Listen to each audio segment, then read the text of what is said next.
AP liquor transport కేసులో మరొక arrest జరిగింది. మాజీ మంత్రి కారుమూరి నాగేశ్వరరావు కుమారుడు సునీల్ ని అరెస్ట్ చేశారు అధికారులు. హైదరాబాద్ లో సునీల్ ని అదుపులోకి తీసుకున్నారు ఈడీ అధికారులు. మరి కాసేపట్లోనే సునీల్ ని కోర్టులో హాజరుపరచబోతున్నారు.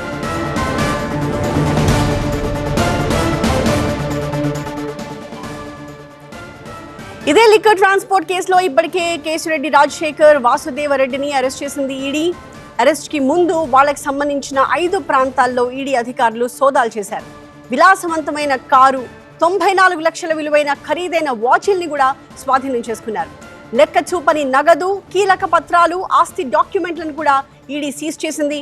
మొత్తంగా లిక్కర్ ట్రాన్స్పోర్ట్ వ్యవహారంలో 195 కోట్లకు పైగా ఖజానాకు నష్టం వాటిల్లినట్టుగా ఈడీ గుర్తించింది. ఏపీలో ప్రభుత్వ దుకాణాలకు లిక్కర్ సరఫరా చేసేందుకు సిగ్మా సప్లై చైన్ సంస్థని ఫ్రంట్ కంపెనీగా ఉపయోగించారని చెప్పి ఈడీ రిపోర్ట్లో మెన్షన్ చేసింది. ఒక్కొక్క కార్టన్ కి ₹19.68 నుంచి ₹35.57 వరకు కూడా రేట్లు పెంచేసి లాభాలు ఆర్జించారని ఈడీ చెప్తోంది. స్థానిక రాజకీయ నేతల కంపెనీకి సబ్ కాంట్రాక్ట్లు కూడా కట్టబెట్టినట్టు చెప్తోంది. లిక్కర్ లాజిస్టిక్స్ సంబంధిత అంశాల్లోనే ఇప్పుడు కారుమూరి నాగేశ్వరరావు కుమారుడు సునీల్ ని కూడా ఈడీ అరెస్ట్ చేసింది.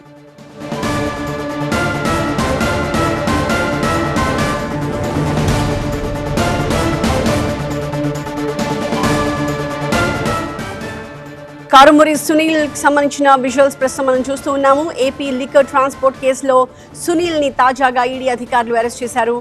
ఇతను మాజీ మంత్రి కారుమూరి నాగేశ్వరరావు కుమారుడు. హైదరాబాద్ లో సునీల్ ని ఈడీ అధికారులు అదుపులోకి తీసుకున్నారు. మరి కాసేపట్లోనే కోర్టులో హాజరుపరచబోతూ ఉన్నారు. ఇదే లిక్కర్ ట్రాన్స్పోర్ట్ కేసుకి సంబంధించి ఇప్పటికే కేశిరెడ్డి రాజశేఖర్, వాసుదేవరెడ్డిని కూడా ఈడీ అరెస్ట్ చేసింది. అరెస్ట్ కి ముందు వాళ్ళకి సంబంధించిన 5 ప్రాంతాల్లో ఈడీ అధికారులు సోదాలు చేశారు. అయితే రకరకాల డాక్యుమెంట్స్ ని స్వాధీనం చేసుకున్నారు. అనేక ఆస్తుల్ని కూడా గుర్తించారు. విలాసవంతమైన కారుతో పాటుగా 94 లక్షల విలువైన వాచెస్ ని కూడా వాళ్ళు స్వాధీనం చేసుకున్నారు. ఇవన్నీ కూడా చాలా ఖరీదైన వాచ్లు అని చెప్తున్నారు. అలాగే లెక్క చూపని నగదు, కీలక పత్రాలు, ఆస్తి డాక్యుమెంట్స్ కూడా ఈడీ సీజ్ చేసింది. మొత్తంగా ఈ లిక్కర్ ట్రాన్స్పోర్ట్ వ్యవహారంలో 195 కోట్లకు పైగానే ఖజానాకి నష్టం వాటిల్లినట్టుగా ఈడీ అధికారులు గుర్తించారు.